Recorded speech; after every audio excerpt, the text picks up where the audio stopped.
I was standing in the doorway of the banquet hall. I was wearing a dark blue dress that my mother-in-law had once called beggarly. My hair was pulled back in a bun. She used to say that with my hair down I looked like a train station hooker. Low-heeled shoes. She didn't like that I was taller than her son. All of that happened, and all of it I remembered, not because I have a photographic memory, but because I had a dictaphone. In my right hand I held a clutch. Black, small, unnoticeable. Inside lay that very dictaphone. A little black box I'd bought at an electronics store for $40 3 years ago. The salesman asked, "For lectures?" I smiled and said, "Yes, for lectures. Lectures on how a person can humiliate another for years and still smile for the family photos. Today is my mother-in-law's anniversary, 55 years old. She rented an expensive restaurant on the waterfront. Invited 40 people. Relatives, old friends, neighbors, her boss from work. I was present at every stage of the preparations. Helped choose the menu. Arranged the MC. Bought the flowers. My mother-in-law said, "At least you'll be useful for the anniversary, since you're useless in life." I smiled and nodded, because by then, I already had 43 audio recordings. 43. I numbered them, sorted them into folders, stored them on 2 flash drives and in the cloud. Not one of them was accidental. I never turned on the dictaphone just because. I only turned it on when my mother-in-law started saying nasty things. And she always started. In front of my husband, in front of the children, in front of strangers. In front of my mother, who visited once every 6 months. In front of my boss when she stopped by to wish me a happy birthday. In front of the nanny, who worked for us for 3 months and quit because she couldn't take my mother-in-law's nagging anymore. I pressed record at the moment when she didn't yet know I was listening. Often she spoke behind my back, or when I left the room, or when she thought I had headphones on and couldn't hear anything. But I heard everything, and I recorded, without emotion, without breaking down, without tears, just documenting facts, like an investigator, like a prosecutor building a case. Because deep down I already knew, one day this day would come. I didn't plan the anniversary specially. Honestly, I didn't sit for 3 years with a calendar thinking, perfect, in 36 months it's her birthday. That's when I'll strike. No. But when my mother-in-law handed me the guest list and said, "You'll organize everything, since you're unemployed anyway and have nothing better to do," I realized, here it is, the perfect stage. 40 people. Everyone she'd lied to about our perfect family. Everyone who believed she was a caring mother-in-law, and that I was the ungrateful daughter-in-law. Everyone who said to my face, "You're exaggerating. She loves you." Loves. If love looks like 3 years of recordings. If love sounds like the phrase, "She gave you a son," but that doesn't make her your equal. If love whispers in the hallway when you close the door, with a wife like that, your marriage won't last 5 years. We lasted 7, and I recorded 3 of them. I didn't start with revenge. I started with self-defense. The first few months, I just wanted to prove to my husband that I wasn't going crazy. He would say, "You're imagining it. You're too sensitive. Mom didn't mean to hurt you." He wasn't next to her when she spoke. He was in another room, or at work, or he just turned away because he didn't want to believe that his mother was capable of such things. So I decided, let him hear for himself. First recording. New Year's Eve dinner. I went to the kitchen for the salad. My mother-in-law said to my husband, "Just look at her. Gained 10 kilos after giving birth and hasn't even tried to fix herself up. With a wife like that, you'd be embarrassed to go out in public." My husband stayed silent. He always stays silent. At that moment, I was standing behind the door with the dictaphone in my apron pocket. I hadn't even meant to record.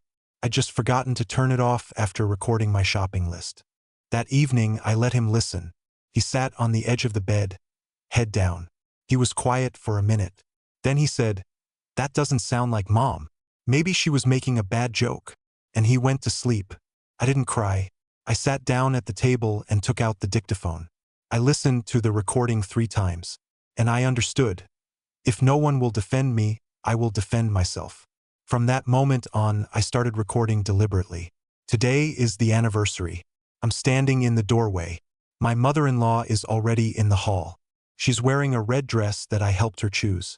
She got her hair done at a salon for $100. Around her neck, my earrings. She asked to borrow them for the celebration. I lent them to her, because I always give, always yield, always stay silent. But not today. I sat 2 seats away from my mother-in-law at the table. That was my condition when I agreed to help organize. I want to see all the guests so no one gets bored, I said. In truth, I wanted to see her and hear her, because without the dictaphone I had a trained memory. But with the dictaphone, ironclad proof. The first 6 months of recordings were like transcripts of ordinary family life. Arguments, barbs. Awkward moments. I thought they were all the same. But then I began to notice a pattern. My mother-in-law didn't just say nasty things when she was in a bad mood. She said them on a schedule. With my husband present, one thing. With the children, another. With strangers, a third. She was like a chess player thinking 3 moves ahead. I called it the theory of publicity. When her son was nearby, my mother-in-law attacked me softly. "Olga dear, what interesting taste you have," she would say, looking at my dress. And as soon as my husband looked away, she'd add, "Too bad interesting means cheap." That was on the 3rd recording. It was the first time I clearly heard the difference. And I understood. She's not just mean. She's a manipulator. When my children were nearby, my mother-in-law spoke differently. "Mommy is tired, let's not bother her," she'd say to our 5-year-old son. Then, looking me in the eye, "Children shouldn't see their mother like this. Pull yourself together, for God's sake." The child didn't understand the words, but he heard the tone. And gradually he began to think that something was wrong with Mom. I recorded that too. When strangers were around, neighbors, her friends, my husband's colleagues, my mother-in-law switched into suffering mother mode. She'd sigh, stare at the ceiling, and say, "I try so hard for them, and she can't even say thank you." And everyone believed her, because she cried perfectly. No tears, no red eyes, just a slightly trembling voice and a sad look at the floor. I recorded that as well. By the 10th recording, I'd stopped being surprised. By the 20th, I'd stopped being angry. By the 30th, I'd stopped being afraid. I just documented, like an accountant checking a report, without emotion, without judgment, because I understood. Emotions are what she wants from me. She wants me to snap, to yell at her in front of the children, to slam the door in front of my husband, to give her a reason to say, "See how hysterical she is? I told you so." I didn't. Not once in 3 years. That was the hardest part. Not recording, not proving, but staying silent, smiling, nodding, saying yes, mother-in-law, no, mother-in-law, you're right, mother-in-law, and all the while knowing that inside you're boiling, that you could shout, "You hypocrite, you've hated me from day one, so say it to my face," but you stay silent. Because you know, if you speak now, you lose. Not to her. You lose to yourself. Because 3 years of recordings would turn into 3 years of hysterics. And I wanted them to turn into 3 years of proof. 3 years. 43 recordings. The shortest, 20 seconds. The longest, 45 minutes. 45 minutes of a non-stop monologue by my mother-in-law about how worthless I am.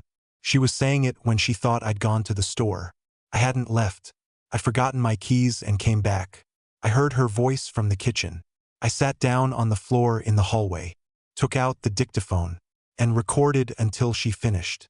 In that recording, she told how she'd hated me since our first meeting, how I'd ruined her boy, how I'd taken her son away, how I was a beggar who came into their family only for the money, how my mother had raised me like a whore, how my college degree was bought, how my parents were alcoholics, though they'd never drunk a drop in their lives, how I was incapable of giving birth to a healthy child, though our son was born perfectly healthy, how I'd gotten pregnant on purpose to trap her son into marriage.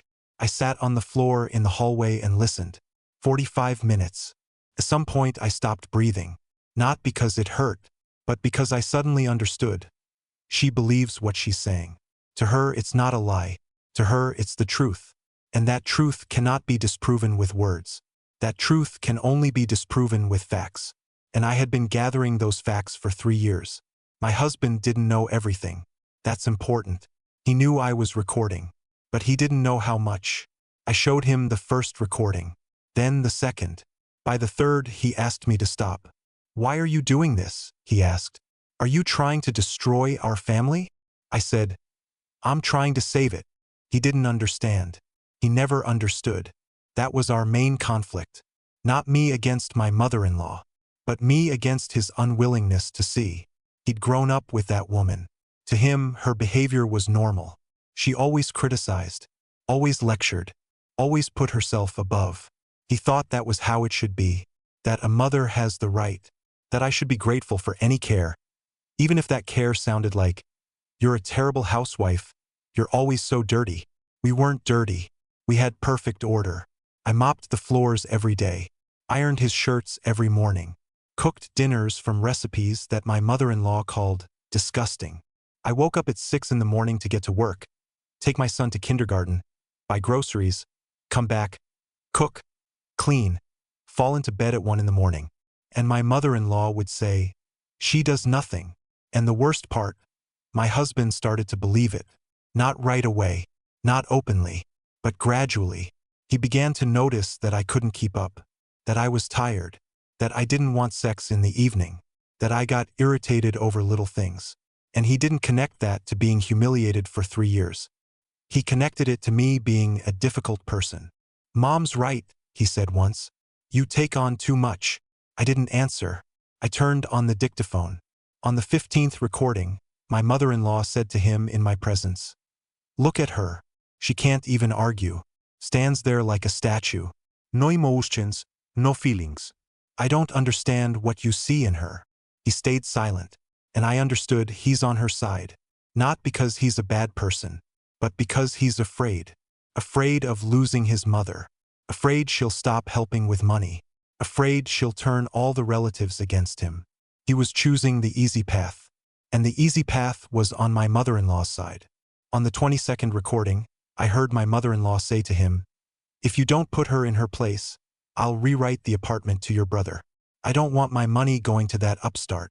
The apartment, a 3-bedroom in the city center that my mother-in-law had promised us when we had a second child. I had been against a second child.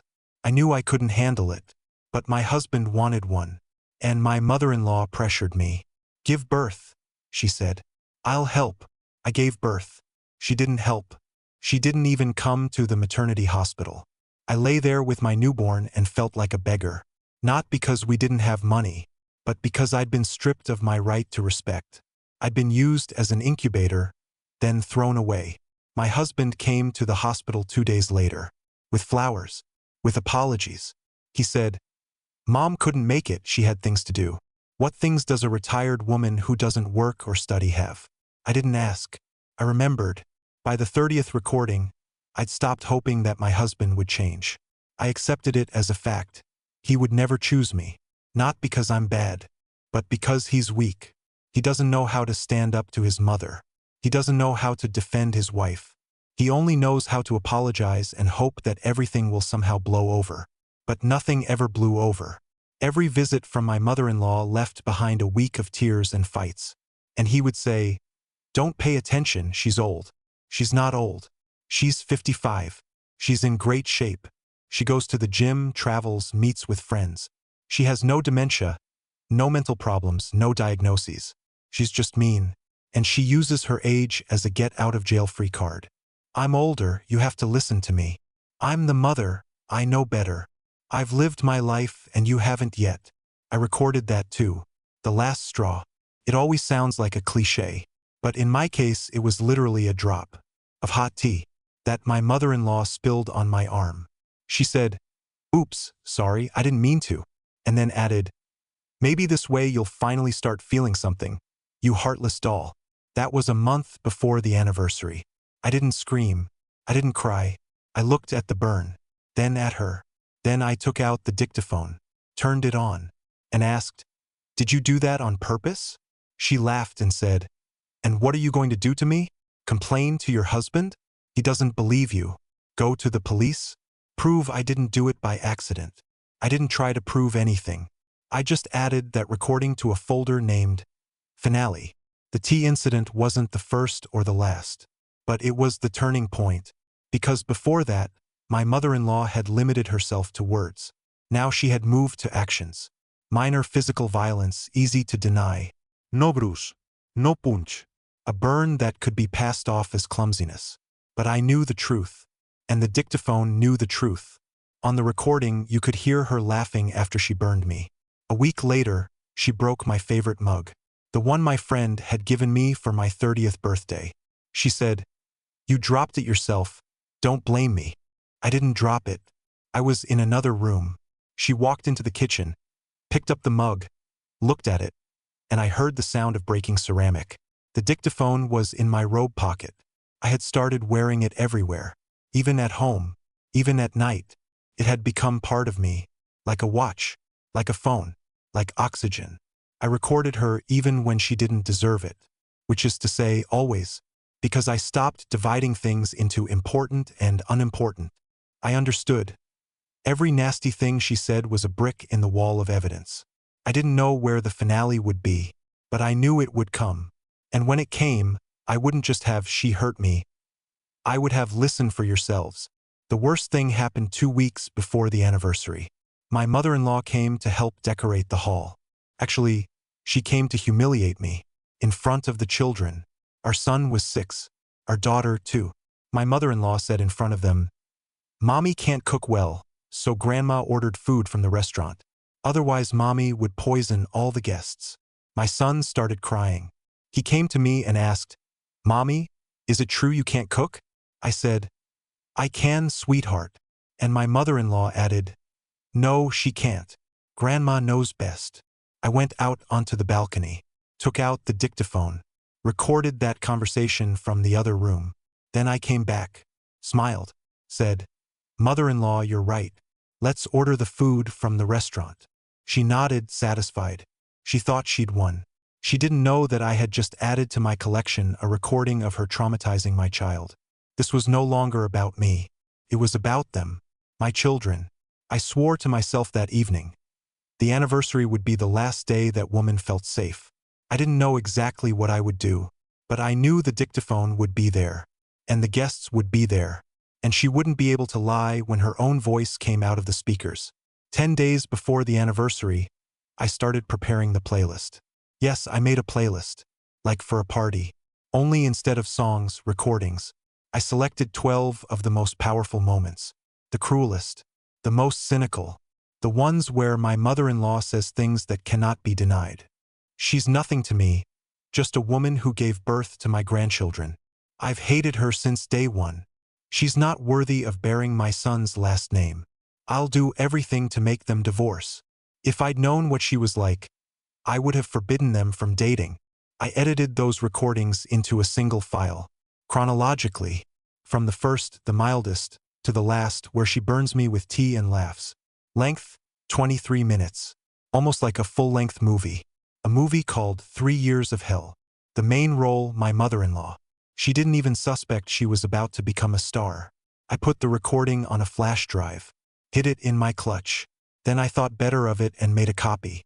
Put it in the car, just in case. Because I knew, if I didn't do this now, I would never do it. And if I never did it, I would die inside. Not physically, morally. I would become that very heartless doll she called me. And my children would grow up with a ghost of a mother who was afraid to say a single word against her mother-in-law. I didn't want that for them. I wanted them to know you have to fight for yourself. Not with fists, not with screams, but with the truth, facts, evidence. I wanted my son to grow up different from his father, to know how to defend his woman, to not stay silent when his mother is being humiliated. The only way to show him that was not to tell him, but to do it. To do something he would remember forever. The day Mom stopped being afraid. The anniversary started at exactly 7 in the evening. I arrived an hour early, checked the tables, the menu, the flowers. My mother-in-law was supposed to arrive at 7:30. She had her grand entrance planned. I knew because I'd recorded her on the dictaphone talking with her friend about how she was going to outshine everyone, including the daughter-in-law. Yes, I recorded that too. It also made it onto the playlist. There were 42 chairs in the hall. I counted them myself. 42 guests. 42 witnesses. 42 people who had listened to my mother-in-law for 3 years talk about how horrible I was, and who said nothing. Many of them had nodded at me sympathetically, had said, "Hang in there." But not one of them had ever said to her, "You're wrong." Not one. Because she was the one in charge. She gave gifts, lent money, solved problems. And everyone was afraid of losing her. I understood that, but I didn't forgive it. At exactly 7:30, my mother-in-law entered the hall. Red dress, styled hair, my earrings in her ears. She looked like a queen, and she acted like one. She walked to every table, said something pleasant to every guest. To me, she said, "At least you set the tables nicely, well done." That was a compliment. By her standards, high praise. I smiled, because I knew, in an hour, she wouldn't be smiling. The guests took their seats. I sat 2 seats away from my mother-in-law. Next to me was her sister, Aunt Galia, a woman who had always told me, "You're exaggerating. She's so kind." I looked at her. She smiled. I thought, "Aunt Galia, today you'll find out just how kind she is." The MC started the program. Toasts, congratulations, games. My mother-in-law was beaming. She accepted flowers, cards, envelopes of money. Each guest came up, hugged her, wished her happiness. I watched and thought, they don't know. They don't know that this woman spent 3 years destroying me. That she called me names in front of my children. That she burned me with boiling water. That she told my husband, "Divorce her. I'll find you someone better." They didn't know, because I stayed silent, because I was waiting. At some point, my mother-in-law stood up and said, "I want to propose a toast to my family, to my son who chose a wonderful wife, to my grandchildren whom I adore, to my daughter-in-law who, despite everything, tries her best." She looked at me. I looked at her. She smiled. I didn't smile. I took my phone out of my clutch. Not the dictaphone. My phone. Because the flash drive with the recordings was already connected to the speaker. I was just waiting for the signal. The MC announced a musical interlude. The guests relaxed, poured wine, started talking. I stood up, walked over to the speaker, pretended to check the sound. In reality, I plugged in the flash drive, opened the playlist, and pressed play. From the speakers came my mother-in-law's voice. Not a song, not music. Her voice. The first recording. The oldest. "Olga dear, what interesting taste you have." Too bad. Interesting means cheap. The guests froze. Someone laughed, thinking it was a joke. My mother-in-law went pale. She recognized her voice. She recognized her words. Second recording. "With a wife like that, your marriage won't last 5 years." The guests stopped laughing. Aunt Galia's mouth fell open. My husband froze with his glass in his hand. I stood by the speaker and watched my mother-in-law. Her face was changing. First confusion, then fear, then anger. She tried to stand up, but couldn't. Her legs wouldn't obey. Third recording. "She's nothing to me, just a woman who gave birth to my grandchildren." A woman in the back row gasped. One of the men put his glass down on the table. My mother-in-law looked at her son. He lowered his eyes. He knew these recordings. He'd heard them before, but he'd never heard them in front of everyone. Fourth recording. "If you don't put her in her place, I'll rewrite the apartment to your brother." Aunt Galia turned to me. I looked at her. Her eyes were full of tears. Not pity. Shame. She understood that I had been right all those years. That she hadn't believed me. That she had stayed silent. That she was part of this system. Fifth recording. My mother-in-law speaking to my husband. "Just look at her. Gained 10 kilos after giving birth and hasn't even tried to fix herself up." My husband covered his face with his hands. He couldn't look at his mother. He couldn't look at me. He couldn't look at the guests. He just sat and listened, like everyone else. Sixth recording. "She's not worthy of bearing my son's last name." Seventh. "I've hated her since day one. I'll do everything to make them divorce." Ninth. "She got pregnant on purpose to trap him into marriage." 10th. The tea recording. "Laughter after she burned me." 11th. In front of the children. "Mommy can't cook well, so grandma ordered the food from the restaurant." 12th recording. The last one. My mother-in-law talking to her friend on the phone. She didn't know I was in the room. She didn't know I was recording. She said, "I'll drive her to suicide. She's weak. She'll break." And then my son will come back to me. Forever. The hall was silent. 42 people. No one was breathing. The only sound was the sobbing of the waitress by the wall. I stopped the recording. Looked at my mother-in-law. Her face was white as the tablecloth. She opened her mouth. Closed it. Opened it again. Couldn't say a word. I said it for her. Happy anniversary, mother-in-law. Now everyone knows who they're congratulating. The first 3 seconds of silence were the longest in my life. And then the hall exploded. Aunt Galia stood up first. I hadn't expected that. I thought she would stay silent, as she always had. But she stood up and said, I didn't know. My God. I didn't know you said things like that. You lied to me. You lied to all of us. My mother-in-law looked at her sister. There was no pain in her eyes. Only anger, like an animal cornered. She wasn't repentant. She was furious that she'd been exposed. My husband raised his head. He looked at his mother as if seeing her for the first time. And probably he was. For the first time, he didn't see a caring mother, but a woman who had wished death on his wife. Yes, death. I'll drive her to suicide. Those words cannot be explained by fatigue. Cannot be blamed on age. Cannot be excused by love. It was an admission of premeditated psychological murder. He said, Mom. One word. And it was everything. Pain, shame, anger, disappointment, fear. My mother-in-law looked at him and suddenly screamed. Not cried. Screamed. As if she were the victim. As if I had just spent an hour and a half humiliating her in front of 40 guests. You! She jabbed a finger at me. You set this up. You recorded me without my knowledge. That's illegal. I'll sue you. I smiled. No, not gloating. Calmly. I had expected this. I had prepared for this for 3 years. I knew she would deny everything. That she would attack. That she would threaten. So I opened my clutch and took out a printout. A sheet of paper that I had ordered from a lawyer 2 weeks before the anniversary. Mother-in-law, I said. In our country, recording a conversation without the other person's consent is permitted if it is done to protect one's rights and interests. According to Article 77 of the Information Law, I had the right to record your statements because they were insulting and threatening. I consulted a lawyer. I have an opinion letter. You can go to court. I'll come with 43 recordings and a forensic examination confirming that it's your voice. She fell silent. Not because she believed me, but because she hadn't expected me to answer.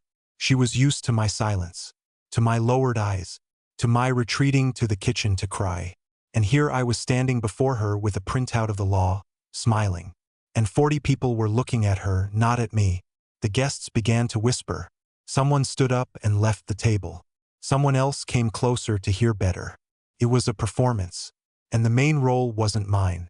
I was the director. The actress was my mother-in-law. She played the victim. Badly. Because even her sister didn't believe her. You told me she was the one hurting you, said Aunt Galia. You told me she wouldn't let you see the grandchildren. That she forbade you from visiting. And it turns out it was you. You wanted to drive her to suicide. My mother-in-law sobbed. For the first time that evening. But these were not tears of remorse. They were tears of helplessness. She realized she had lost. That her empire had crumbled. That the people she had spent 30 years gathering around her as her courtiers were now looking at her like a monster.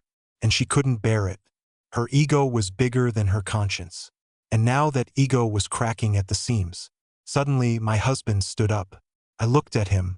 I didn't know what he would do. I had prepared for everything. That he would run out of the hall. That he would hit me. That he would hit her.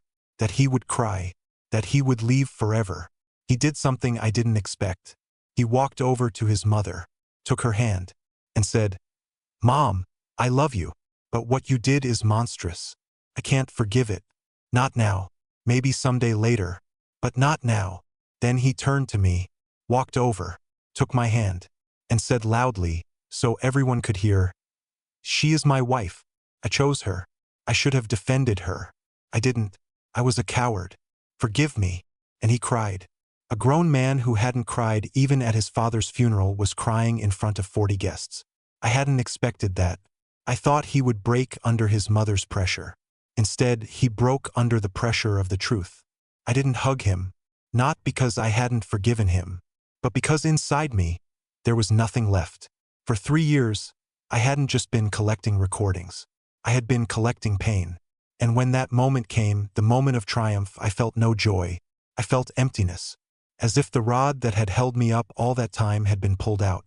I had done what I had to do, but it didn't make things easier. The guests began to leave, some silently, some muttering apologies, some coming up to me and whispering, "Forgive me for not believing you. Forgive me for staying silent." I nodded. I wasn't angry at them. They were as much victims of her lies as I was. Only I had acted. They hadn't. My mother-in-law sat alone at the table. Her sister had left. Her friends had scattered. Even the MC had disappeared, forgetting to turn the music back on. She sat there in her red dress, with my earrings in her ears, staring into the void. I walked over to her, bent down, took the earrings out of her ears. She didn't resist. "These are mine," I said. "You will never wear them again." And I walked out. 3 months have passed since the anniversary. I didn't plan to tell this story sooner. I wanted to understand what I was feeling first, to cool down, to sort myself out. And only when the emotions settled did I realize the main thing. I don't regret it. I don't regret recording. I don't regret playing the recordings in front of everyone. I don't regret destroying my mother-in-law's reputation on her finest evening, because it wasn't revenge. It was self-defense. I was defending myself, my children, my right to respect. If she had stopped earlier, I would have stopped. If she had apologized, maybe I would have erased the recordings. If she had said just once, "I'm sorry, I was wrong," nothing would have happened. But she never said it. Not once in 3 years. And now she is reaping what she sowed. What has changed? Everything. And nothing at the same time. My mother-in-law is not divorced from us. We don't communicate. She calls my husband once a week. He answers in short phrases. She doesn't come to see the grandchildren. I've forbidden it. I said, "If you wanted to drive me to suicide, I don't trust you with my children." My husband argued at first. But when I played him the 5th recording, the one about suicide, he fell silent. And he hasn't argued since. My husband and I are in therapy. Yes, I made him go to a psychologist. At first he didn't want to. He said, "I'm not crazy." I said, "You're not crazy.